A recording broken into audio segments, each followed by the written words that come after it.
What is up, everybody? This is Eamon here, and I'm about to tell you all about the PS5 upgrade for Tony Hawk Pro Skater 1+2 remake/remaster. Now, before I begin the video, quick disclaimers, timestamps in the description, and I by no means condone a $10 upgrade. The only reason I bought this upgrade is to make this video possible.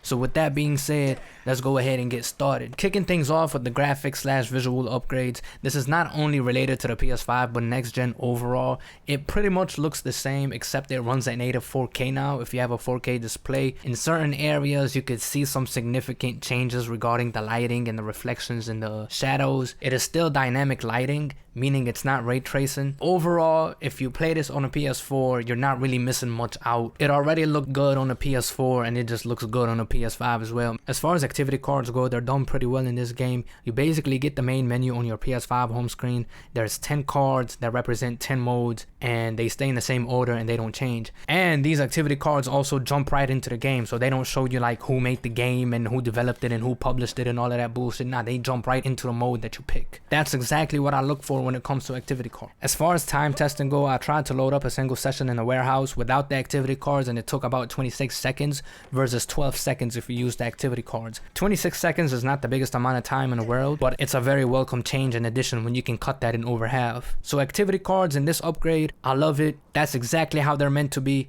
Just jump right into the game, nothing else. The overall haptic feedback in this game is good, but it's just good. It's not great and it's not bad, it's just good.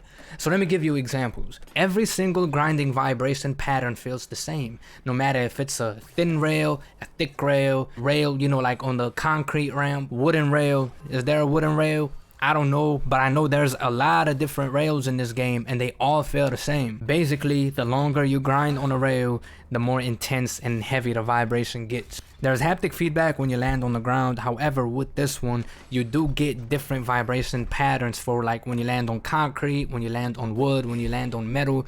It's very specific circumstances. 8 times out of 10, you're gonna be landing on concrete, so it's all gonna feel the same, but I'm not like going against that because, you know, like concrete. There's also a pattern for each time you ollie, and you also get haptic feedback when you catch air off of a ramp and when you land on that ramp. There is no vibration patterns for when you do flip tricks, grab tricks, or special tricks, and there's no haptic feedback for different surfaces when you're just skating around. The triggers in this game are also used. The R2 has a light resistance when you're trying to switch, but for some odd reason the resistance is disabled when you're in the air, meaning the gear in your R2 trigger is constantly switching back and forth every single time you get in the air, and it does some weird switching when you catch air off of a ramp. I don't know how healthy that is for the controller, for it to keep switching gears every 5-6 seconds or even less. We already have a bunch of problems popping up here and there with the PS5 controller. Oh, and one more thing about the triggers. Both L2 and R2 go into full resistance mode when you bail or fall off your skateboard.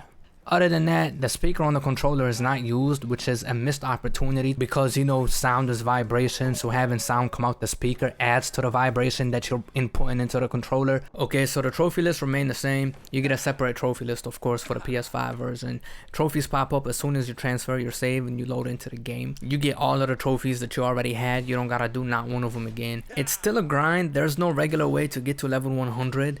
Unless you do the macro method, which is still technically not regular, but it saves you a lot of grind time. So it's still a shitty list just because of that one trophy, but it works. None of them are glitched, so there you go.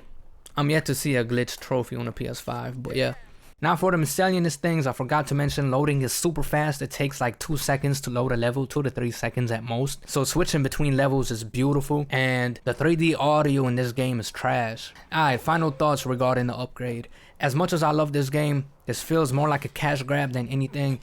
Everything on here is just done to be good enough. Remember that $10 is not the biggest amount of money in the world, but it's about the principle. So based off pure experience, I'll give this like a solid 6 out of 10 or a yellow light. But on the paid side of things, I'm gonna go ahead and tell you to skip the upgrade if you don't care for the game. Now, if you feel like you're gonna play this game for like 100, 200, 300 more hours, if you're a huge fan of this game and most of your gaming time, or at least half of your gaming time, go towards this game, you know, I can't stop you. I would say go ahead and purchase it since you love the game.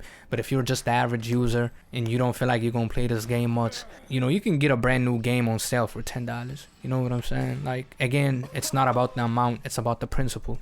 Anyways, thank you for watching. Like if you like and a sub would be nice. Amen. Tony Hawk Pro Skater 1+2. Later.